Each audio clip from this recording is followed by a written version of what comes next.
আপনি কোন জেলা থেকে ঘটনাটা শুনছেন অবশ্যই জানাবেন। আরেকটি জনপ্রিয় ঘটনা বলছি। আয়নার ওপাশে যে মানুষটা আগে জেগে ওঠে। আমরা সবাই জানি আয়না কি করে, সে আমাদের প্রতিবিম্ব দেখায়, কিন্তু কেউ কখনো ভাবেনি আয়নার ওপাশেও কেউ থাকতে পারে। এই গল্পটা শুরু হয়েছিল একটা আয়না দিয়ে। আমার নাম রিফাত। আমি তখন নতুন চাকরির কারণে শহরের এক পুরনো মেসে উঠেছি। 4 তলা ভবন, দেয়ালগুলো স্যাঁতসেঁতে, সিঁড়িতে আলো কম। মেসের মালিক বলেছিল, রাত গভীর হলে আয়নার সামনে বেশিক্ষণ দাঁড়াস না। আমি হেসেছিলাম, এমন কথা আগেও অনেক শুনেছি। আমার ঘরটা ছোট, একটা খাট, একটা টেবিল আর দেয়ালে লাগানো একটা পুরনো আয়না। আয়নাটা আমার ছিল না, আগের ভাড়াটিয়া রেখে গেছে। প্রথম কয়েকদিন কিছুই হয়নি, কিন্তু 7ম রাতে আমি প্রথম অস্বাভাবিক ব্যাপারটা টের পাই। ঘুমানোর আগে দাঁত ব্রাশ করতে গিয়ে আয়নাতে তাকালাম। আমি হাসলাম, কিন্তু আয়নার ভেতরের আমি হাসেনি। আমি থমকে গেলাম। পরের মুহূর্তে আয়নাটা স্বাভাবিক হয়ে গেল। আমি নিজেকে বোঝালাম চোখের ভুল, কিন্তু সেই রাতে আমি ঠিকভাবে ঘুমাতে পারিনি। কারণ ঘুম ভাঙার পর আমি বুঝতে পারলাম আমি জেগে উঠেছি, কিন্তু আয়নার ভেতরের আমি এখনও দাঁড়িয়ে আছে। পরদিন সকালে আমি বিষয়টা ভুলে যাওয়ার চেষ্টা করলাম, কিন্তু আয়নার সামনে গেলেই একটা অস্বস্তি কাজ করত। মনে হতো আমি আয়নার দিকে তাকাচ্ছি না, আয়না আমার দিকে তাকিয়ে আছে। 10ম রাত, রাত প্রায় 2টো। হঠাৎ ঘুম ভেঙে গেল। ঘরের ভেতর ঠান্ডা। আমি তাকালাম আয়নার দিকে। আয়নাটা একটু কেঁপে উঠল। ভেতর থেকে একটা খুব ধীর কণ্ঠ, তুমি কি আমাকে দেখছো? আমার বুক ধক করে উঠল। আমি উঠে বসে বললাম, কে? আয়নার ভেতরের প্রতিবিম্ব ধীরে ধীরে নড়ল, কিন্তু সেটা আমার মতো নয়। চোখ দুটো গভীর কালো, ঠোঁট দুটো নড়ছে, কিন্তু শব্দ মিলছে না। তারপর সে বলল, আমি তোমার আগেই এখানে ছিলাম। আমি দৌড়ে ঘর থেকে বেরিয়ে এলাম। সিঁড়িতে বসে সারা রাত কাটালাম। পরদিন মেসের সবচেয়ে পুরনো ভাড়াটিয়াকে জিজ্ঞেস করলাম, এই ঘরে আগে কে থাকতো? সে চুপ করে গেল। অনেকক্ষণ পর বলল, তুমি আয়নার কথা শুনেছ? আমার গলা শুকিয়ে গেল। সে বলল, এই ঘরে আগে একজন ছাত্র থাকতো। সে খুব একা ছিল। দিনে কথা বলতো না, রাতে আয়নার সামনে বসে থাকতো। একদিন সে আর বেরোয়নি। দরজা ভেঙে ভেতরে ঢুকে যা দেখা গিয়েছিল, ছেলেটা খাটে মৃত, কিন্তু আয়নার সামনে তার হাতের ছাপ, ভেতরের দিকে। আমি আর কিছু শুনতে পারছিলাম না। সেই রাতেই আমি আয়নাটা ঢেকে দিলাম, কিন্তু ঢাকলেও আমি অনুভব করতাম কেউ একজন ওখান থেকে আমাকে দেখছে। রাত 3টে। হঠাৎ কাপড়ের ভেতর থেকে নখের আঁচড়ের শব্দ, খড়খড়, একটা ফিসফিস। ঢেকে রাখলে কি আমি চলে যাই? আমি কাঁপতে কাঁপতে কাপড়টা সরালাম। আয়নার ভেতরে সে দাঁড়িয়ে, আর সে হুবহু আমার মতো। সে হাসল, আমি হাসিনি। সে বলল, তুমি ক্লান্ত রিফাত, এতদিন ধরে জেগে থাকা কষ্টের। আমি চিৎকার করলাম, তুমি কে? সে ধীরে বলল, আমি সেই মানুষটা যে ঘুমানোর আগেই আয়নাতে থেকে যায়। হঠাৎ ঘরের আলো নিভে গেল। আমি অনুভব করলাম আমার শরীর ভারী হয়ে আসছে, আর আয়নার ভেতরের সে ধীরে ধীরে হাত বাড়াচ্ছে। ঠিক তখনই ভোরের আজান ভেসে এলো। এক ঝটকায় আমি মেঝেতে পড়ে গেলাম। আলো জ্বলে উঠল, আয়না ফাটল। আমি সেই দিনই মেস ছেড়ে চলে আসি, কিন্তু গল্প এখানেই শেষ নয়। নতুন বাসায় আমি আর আয়না রাখিনি, তবুও কখনো কখনো মোবাইলের কালো স্ক্রিনে আমি আমার প্রতিবিম্ব দেখি, আর লক্ষ্য করি সে আমার আগে পলক ফেলে। সব প্রতিবিম্ব তোমার নয়, সব আয়না শুধু কাঁচ নয়। আর যদি কোনোদিন আয়নায় তাকিয়ে দেখো তুমি আগে নড়নি, কিন্তু কেউ নড়ে উঠেছে, চোখ সরিয়ে নিও, কারণ হয়তো সে এখনও ঘুমায়নি। ঘটনাটা শুনে আপনার কেমন লাগলো অবশ্যই আপনার মতামত জানাবেন। এবারের ঘটনাটি হবে আরও ভৌতিক। যে কণ্ঠটা আমার আগেই ঘরে ঢুকে পড়েছিল। কিছু কণ্ঠস্বর দরজা দিয়ে আসে না, তারা দেওয়াল, তালা, জানালা কিছুই মানে না। তারা আসে সরাসরি মানুষের ভেতরে। এই গল্পটা আমার জীবনের সবচেয়ে ভয়ঙ্কর অভিজ্ঞতা। আজও লিখতে গেলে হাত কাঁপে, কারণ আমি জানি ওটা এখনও পড়ছে। আমার নাম তানভীর। আমি তখন বিশ্ববিদ্যালয়ের শেষ বর্ষের ছাত্র ছিলাম। থিসিসের জন্য আমাকে কয়েক মাস শহরের বাইরে একা থাকতে হয়েছিল। ভাড়া নিলাম একটা পুরনো বাড়ি, একতলা, চারপাশে ঝোপঝাড়, পেছনে পরিত্যক্ত পুকুর। বাড়িওয়ালা চুক্তি করার সময় বলেছিল, রাতে যদি কণ্ঠ শোনো উত্তর দিও না। আমি হেসে বলেছিলাম, কণ্ঠ মানে? সে আর কিছু বলেনি। প্রথম কয়েকদিন সব স্বাভাবিক ছিল, নীরবতা, পড়াশোনা, রাত জাগা। 5ম রাত, রাত প্রায় 12:30। আমি পড়ছি, হঠাৎ আমার নিজের গলায় একটা শব্দ শুনলাম, তানভীর। আমি চমকে উঠলাম। ঘরে আমি ছাড়া কেউ নেই। ভাবলাম হয়তো ক্লান্তি, কিন্তু ভয়টা তখনও হালকা ছিল। 7ম রাত, আমি ঘুমাতে যাচ্ছি। হঠাৎ মনে হলো ঘরের কোনায় কেউ দাঁড়িয়ে। চোখ খুলে দেখি কেউ নেই, কিন্তু অনুভূতিটা যায় না। ঠিক তখন খুব কাছ থেকে একটা ফিসফিস, এখানেই থাকো। এইবার কণ্ঠটা আমার নিজের না। আমি উঠে আলো জ্বালালাম। ঘর ফাঁকা, কিন্তু আয়নার সামনে একজোড়া আঙুলের ছাপ, ভেতরের দিকে। পরদিন আমি বাড়িওয়ালাকে ফোন দিলাম। তিনি দীর্ঘশ্বাস ফেলে বললেন, তুমি শুনতে শুরু করেছ। আমি জিজ্ঞেস করলাম, কে শোনে? তিনি বললেন, যাকে ঘরটা বেছে নেয়। আমি বাড়ি ছাড়তে চাইলাম, কিন্তু অদ্ভুতভাবে সেই দিনই আমার জ্বর এলো। শরীর এত দুর্বল যে হাঁটতেও পারছিলাম না। সেদিন রাতেই সবচেয়ে ভয়ঙ্কর ঘটনা ঘটে। রাত ৩টে। আমি আধ ঘুমে শুনলাম কেউ আমার থিসিস পড়ছে। আমি স্পষ্ট শুনতে পাচ্ছি আমার লেখা শব্দ কেউ জোরে জোরে বলছে। আমি চোখ খুললাম। ঘরের ভেতর আমি নিজে দাঁড়িয়ে খাটের পাশে। কিন্তু আমি তো খাটে শুয়ে। সে আমার মতোই দেখতে, একদম হুবহু। সে পড়া থামিয়ে আমার দিকে তাকালো, হাসলো আর বলল, তুমি বাইরে থেকে এসেছো তানভীর, এই ঘরটা আমার। আমি চিৎকার করতে চাইলাম, পারলাম না। সে ধীরে ধীরে বলল, তুমি আমাকে জায়গা দিয়েছো, এবার পালা বদলের সময়। ঘরের বাতাস ভারী হয়ে গেল, দেওয়ালগুলো যেন কাছে আসছে। আমি অনুভব করলাম আমার স্মৃতি ঝাপসা হয়ে যাচ্ছে। মা, বাবা, শহর সব দূরে সরে যাচ্ছে। সে এগিয়ে এলো, তার চোখের ভেতর কোনো পলক নেই। ঠিক তখনই ভোরের আজান ভেসে এলো। সে থেমে গেল। এক মুহূর্তে সব নিস্তব্ধ। আমি জ্ঞান হারালাম। পরদিন আমাকে গ্রামের লোকেরা পুকুর পাড় থেকে উদ্ধার করে। আমি কিভাবে সেখানে গেলাম কেউ জানে না। বাড়িওয়ালা বাড়িটা বন্ধ করে দিয়েছে, কিন্তু গল্প এখানেই শেষ নয়। আজও মাঝে মাঝে আমি নিজের কণ্ঠ শুনি। আমি যা ভাবিনি, আমি যা বলিনি, আর তখন বুঝি আমি পুরোপুরি ফিরে আসিনি। কারণ কিছু কণ্ঠ একবার ভেতরে ঢুকলে আর বের হয় না। সব আত্মা বাইরে থাকে না, কিছু আত্মা মানুষের ভেতরেই ঘর বানায়।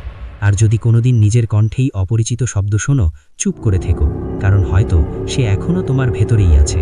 আগের ঘটনাটি কেমন লেগেছে অবশ্যই কমেন্ট বক্সে জানাবেন। এবারের ঘটনাটি হবে আরও ভৌতিক। যে মানুষটা আমার আগেই আমার জীবন বাঁচতে শুরু করেছিল।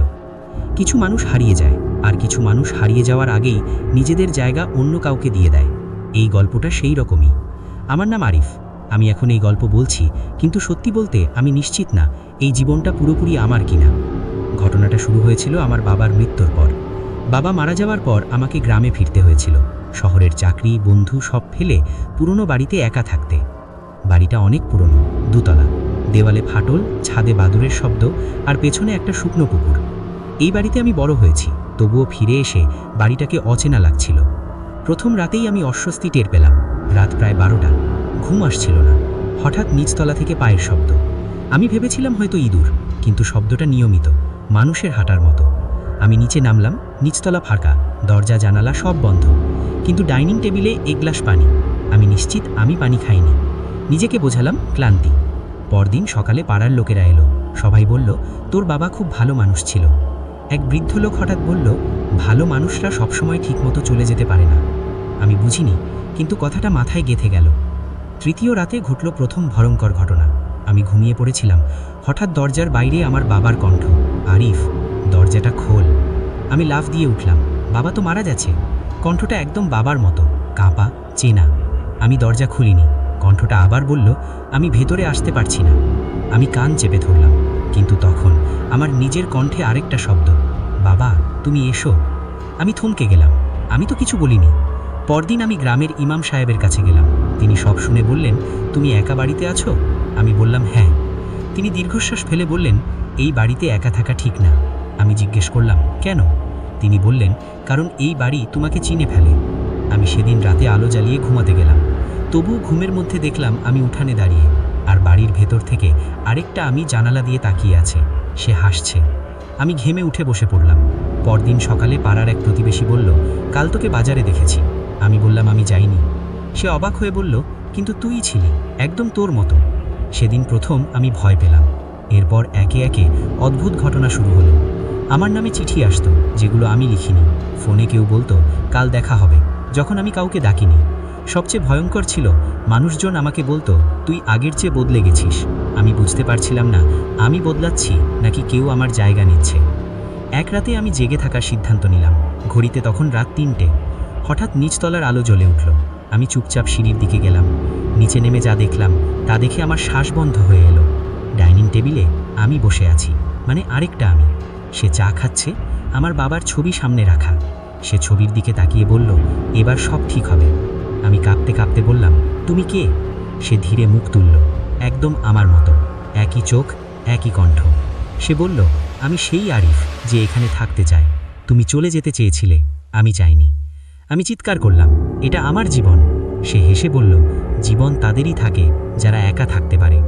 ঘরের বাতাস ভারী হয়ে গেল। আমার মাথা ঝিমঝিম করতে লাগলো। আমি অনুভব করলাম আমার স্মৃতিগুলো সে টেনে নিচ্ছে। শৈশব, মায়ের মুখ, শহরের রাস্তা, সব ঝাপসা। ঠিক তখনই ফজরের আজান ভেসে এলো। সে থেমে গেল। এক মুহূর্তে সব নিস্তব্ধ। আমি জ্ঞান হারালাম। পরদিন আমি নিজেকে খাটে পেলাম। বাড়ি নিস্তব্ধ, কিন্তু আয়নায় তাকিয়ে আমি বুঝতে পারলাম আমার চোখের ভেতর একটা অপরিচিত শূন্যতা।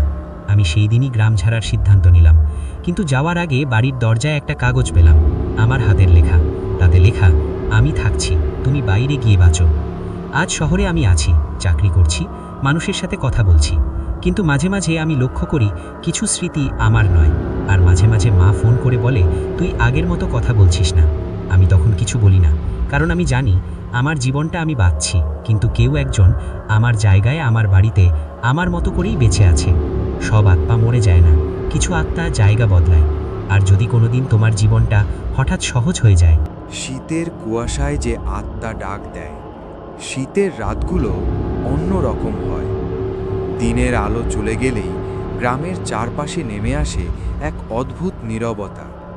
কুয়াশা তখন শুধু ঠান্ডা নয়, মনে হয় সেই যেন কিছু লুকিয়ে রাখে। এই গল্প শুরু হয়েছিল এমনই এক শীতের রাতে। আমার নাম রাহাত। চাকরির কারণে শহরে থাকলেও শীতের ছুটিতে আমি গ্রামে ফিরেছিলাম। বাড়িটা পুরনো, দাদার আমলের। পেছনে বড় একটা খালি মাঠ, তারপরেই কবরস্থান। ছোটবেলায় এই কবরস্থান আমাকে খুব টানত, কিন্তু বড় হওয়ার পর অকারণ ভয় যেন বুকের ভেতর বাসা বেঁধেছিল। সেদিন রাত প্রায় 11টা। গ্রামে লোডশেডিং ছিল। চারদিক অন্ধকার, শুধু চাঁদের ফিকে আলো আর কুয়াশা। আমি বারান্দায় দাঁড়িয়েছিলাম। হঠাৎ মনে হলো কেউ আমার নাম ধরে ডাকছে, রাহাত। খুব নিচু স্বরে, মেয়েলি কণ্ঠ। আমি চমকে উঠলাম। এই রাতে কে ডাকবে? ভাবলাম হয়তো কুয়াশার ভেতর কোনো শব্দ প্রতিধ্বনি হয়ে এসেছে। ভিতরে চলে যেতে উদ্যত হলাম। আবার ডাক, রাহাত, একটু আসো। এবার স্পষ্ট, কণ্ঠটা যেন খুব কাছ থেকেই আসছে। আমি চারদিকে তাকালাম। বারান্দা ফাঁকা, আঙিনা ফাঁকা, কিন্তু কুয়াশার ভেতর একটা ছায়া নড়ল। আমার বুক ধক করে উঠল। মা ছোটবেলায় বলতেন, শীতের কুয়াশায় নাম ধরে ডাকলে উত্তর দিবি না। আমি দরজা বন্ধ করে ঘরে ঢুকে পড়লাম। কিন্তু সেদিন রাতে আমি ঘুমাতে পারিনি, কারণ রাত বাড়ার সঙ্গে সঙ্গে ডাকটা বাড়তে লাগল। কখনো জানালার পাশে, কখনো দরজার বাইরে, কখনো আবার একদম কানের কাছে। রাহাত, আমি বাইরে দাঁড়িয়ে আছি। আমি কম্বল মুড়ি দিয়ে চোখ বন্ধ করে থাকলাম। হৃদস্পন্দন এত জোরে হচ্ছিল যে মনে হচ্ছিল শব্দটা সে শুনে ফেলবে। ফজরের আজান ভেসে এলে সব শব্দ থেমে গেল। পরদিন সকালে আমি বাবাকে সব বললাম। বাবা মুখ শক্ত করে বললেন, আজ থেকে সন্ধ্যার পর বাইরে যাবি না। আমি অবাক হয়ে জিজ্ঞেস করলাম, কেন? বাবা উত্তর দিলেন না। সন্ধ্যার সময় দাদি আমাকে ডেকে নিলেন। তিনি অনেকদিন কথা বলেন না, কিন্তু সেদিন বললেন, তুই কি তাকে শুনেছিস? আমি জিজ্ঞেস করলাম, কাকে? দাদি কাঁপা গলায় বললেন, যে মেয়ে কুয়াশায় ডাক দেয়। আমার শরীর ঠান্ডা হয়ে গেল।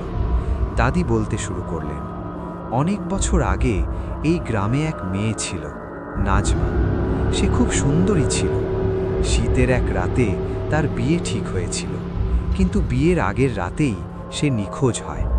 অনেকে বলেছিল সে পালিয়ে গেছে, কিন্তু কয়েকদিন পর কবরস্থানের পাশে তার লাশ পাওয়া যায়।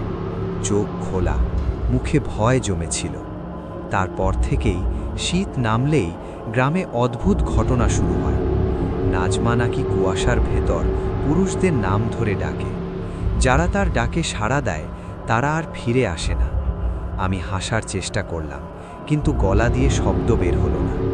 সেদিন রাতেও ডাক এলো, কিন্তু এবার শুধু ডাক নয়, দরজার বাইরে পায়ের শব্দ। ধীরে ধীরে, রাহাত, দরজাটা খুলো। কণ্ঠটা কাঁদছে। আমি দরজার ফাঁক দিয়ে তাকালাম। কুয়াশার ভেতর একটা অবয়ব দাঁড়িয়ে, সাদা শাড়ি, চুল পুরো মুখ ঢেকে রেখেছে। তার পা মাটিতে ছুঁয়েছে না, আমি কাঁপতে কাঁপতে পিছিয়ে এলাম। হঠাৎ সে বলল, তুমি আমাকে চিনো না, কিন্তু আমি তোমাকে চিনি। আমি কান চেপে ধরলাম। পরের মুহূর্তে বাড়ির সব দরজা একসাথে বন্ধ হয়ে গেল। হাওয়ার ঝাপটা, কুয়াশার গন্ধ আর এক চাপা কান্না। আমি ঠান্ডায় আছি রাহাত। আমি কাঁদতে কাঁদতে ফজরের আজান পর্যন্ত অপেক্ষা করলাম। আজান পড়তেই সব থেমে গেল। পরদিন গ্রামের এক বৃদ্ধ হুজুর এলেন। তিনি বললেন, সে তোমার দিকে টান অনুভব করেছে, কারণ তুমি একা, আর একাকিত্ব ওদের শক্তি বাড়ায়। হুজুর কবরস্থানে গিয়ে দোয়া পড়লেন, কিন্তু যাওয়ার সময় বললেন, সে পুরোপুরি যায়নি, সে শুধু অপেক্ষা করছে। সেই রাতেই আমি গ্রাম ছেড়ে শহরে চলে আসি। কিন্তু গল্প এখানেই শেষ নয়। আজও শীত নামলে কখনো কখনো ঘুমের মধ্যে আমি একটা কণ্ঠ শুনি, রাহাত, আমি এখনো কুয়াশায় আছি। আর তখন আমি বুঝতে পারি, কিছু আত্মা কবরস্থানে থাকে না, কিছু আত্মা মানুষের নামের ভেতর চিরদিন বেঁচে থাকে। সব ভয় দেখা যায় না, কিছু ভয় শুধু ডাক দেয়। আর যদি কোনোদিন শীতের কুয়াশায় তোমার নাম কেউ ডাকে, তাকিও না, কারণ হয়তো সে এখনো অপেক্ষা করছে। ঘটনাটি কেমন লেগেছে অবশ্যই জানাবেন। চলেন এবার অন্য একটি গল্প শোনাই। নদীর পাড়ে যে আত্মা বসে থাকে। গ্রামে বলা হয়, নদী শুধু পানি বয়ে নিয়ে যায় না, কিছু স্মৃতিও বয়ে নিয়ে যায়। আর কিছু আত্মা সেই স্মৃতির সাথেই আটকে থাকে। এই গল্পটা আমি নিজের চোখে দেখিনি, কিন্তু যিনি দেখেছেন তিনি আর কখনো আগের মানুষ হতে পারেননি। তার নাম ছিল ইমরান। ইমরান শহরের ছেলে, চাকরির জন্য বহু বছর ঢাকায় ছিল। হঠাৎ একদিন খবর এলো তার মামা মারা গেছেন। মামার বাড়ি গ্রামে, একটা বড় নদীর ঠিক পাশে। অনেক বছর পর গ্রামে ফিরে ইমরানের বুকটা অদ্ভুতভাবে ভারী লাগছিল। নদীর গন্ধ, কাদার গন্ধ আর সেই চেনা নীরবতা, সব কিছু মিলিয়ে যেন মনে হচ্ছিল কেউ তাকে লক্ষ্য করছে। গ্রামের বাড়িটা ছিল নদীর থেকে খুব কাছেই। রাতে জানালা খুললেই নদীর কালো পানি দেখা যেত। গ্রামের লোকেরা সন্ধ্যের পর নদীর ধারে যায় না, বিশেষ করে শীতের রাতে। ইমরান প্রথম দিনই টের পেয়েছিল এই নদীর সাথে কিছু একটা ঠিক নেই। রাত নামতেই নদীর দিক থেকে ভেসে আসত হালকা কান্নার শব্দ। প্রথম রাতে ইমরান ভেবেছিল হয়তো বাতাস, হয়তো পাখি, কিন্তু দ্বিতীয় রাতে কান্নার সাথে যোগ হলো একটা কণ্ঠ, খুব ধীর, খুব পরিষ্কার, ইমরান। সে চমকে উঠল, এই নাম এখানে কে জানে? জানালার দিকে তাকিয়ে দেখল নদীর পাড়ে একটা অবয়ব বসে আছে, মেয়ের মতো, সাদা কাপড়, চুল লম্বা, নদীর দিকে মুখ করে বসে। ইমরানের বুক কেঁপে উঠল। সে জানালা বন্ধ করে শুয়ে পড়ল, কিন্তু কণ্ঠ থামল না, ইমরান, একটু আসো। মা ছোটবেলায় বলতেন, রাতে নদীর ডাক শুনলে কখনো যাস না। ইমরান কম্বল মুড়ি দিয়ে চোখ বন্ধ করল, কিন্তু সেই রাতে তার ঘুম আসেনি। পরদিন সকালে সে গ্রামের এক বৃদ্ধ ছেলেকে জিজ্ঞেস করল, রাতে নদীর ধারে কেউ বসে থাকে নাকি? ছেলেটার মুখ সাদা হয়ে গেল। সে ফিসফিস করে বলল, আপনি তাকে দেখেছেন? ইমরান কিছু বলল না। ছেলেটা বলল, ওই নদীর পাড়ে একজন মেয়ে বসে থাকে, অনেক বছর ধরে। তার নাম কেউ জানে না। গ্রামের লোকেরা তাকে বলে নদীর আত্মা। অনেক বছর আগে একটা বিয়ে হয়েছিল এই গ্রামে। বরযাত্রীর নৌকা এই নদীতে ডুবে যায়, সবাই মারা গিয়েছিল, শুধু এক মেয়ে তীরে উঠে এসেছিল। লোকেরা বলে সে সেদিন আর কথা বলেনি, সারা রাত নদীর পাড়ে বসেছিল। সকালে তার লাশ পাওয়া যায় নদীর পানিতে। তারপর থেকেই শীত নামলেই সে ফিরে আসে। ইমরান হাসার চেষ্টা করল, কিন্তু বুকের ভেতর অজানা ভয় জমে রইল। তৃতীয় রাত, সেই রাতেই সব কিছু বদলে গেল। রাত প্রায় 2টো, নদীর শব্দ হঠাৎ থেমে গেল, নীরবতা। তারপর একটা শব্দ, পায়ের, কেউ উঠছে সিঁড়ি দিয়ে। ইমরান উঠে বসে। দরজার বাইরে ভেজা পায়ের ছাপ, নদীর কাদা, দরজায় টোকা, টক টক টক, ধীরে, গুনে গুনে। আমি দরজার কাছে গেলাম। কে? কোনো উত্তর নেই। হঠাৎ দরজার ওপাশ থেকে একটা গলা বলল, ইমরান, একটু আসো। আমার গলা বরফ হয়ে গেল। আমি দরজা খুললাম না। কণ্ঠটা কাঁদতে লাগলো। আমি একা, আমি শুধু একটু বসতে চাই। হঠাৎ কণ্ঠটা বদলে গেল, গভীর, ফাঁকা। তুমি তো আমাকে চিনো ইমরান। আমার মাথা ঘুরতে লাগলো। আমি চিৎকার করতে চাইলাম, কিন্তু গলা দিয়ে শব্দ বের হলো না। দরজার ফাঁক দিয়ে আমি তাকালাম। সাদা কাপড়ের নিচে মেয়েটার পা নেই, শুধু ভেজা কাদা ঝরছে। তার চোখ একদম কালো। সে ফিসফিস করে বলল, আমি তোমার জন্যই অপেক্ষা করছিলাম। হঠাৎ ঘরের আলো নিভে গেল। নদীর শব্দ আবার শুরু হলো, কিন্তু এবার ঘরের ভেতর পানি যেন মেঝেতে ছড়িয়ে পড়ছে। ইমরান কান্না করে উঠল। ঠিক তখনই ফজরের আজান ভেসে এলো। এক মুহূর্তে সব থেমে গেল। পরদিন ইমরান জ্বরে পড়ল। গ্রামের এক বৃদ্ধ এলেন। তিনি বললেন, নদীর আত্মা সবাইকে ডাকে না, যারা একা, যাদের ভেতরে থাকা জায়গা আছে, তাদেরই ডাকে। ইমরান পরদিনই গ্রাম ছাড়ল। কিন্তু গল্প এখানেই শেষ নয়। শহরে ফিরে প্রথম শীতের রাতে সে আবার সেই শব্দ শুনল। নদীর নয়, বাথরুমের ট্যাপ থেকে পানির ফোঁটা, আর সেই পরিচিত কণ্ঠ, ইমরান, আমি তোমার সাথে এসেছি। আজও ইমরান রাতে ঘুমায় না, কারণ সে জানে নদীর আত্মা সবসময় নদীতে থাকে না। কিছু আত্মা একবার ডাকলে আর কখনো ছেড়ে যায় না। সব নদী শান্ত নয়, সব আত্মা বাঁধা নয়। আর যদি কোনোদিন রাতে পানি ঝরার শব্দের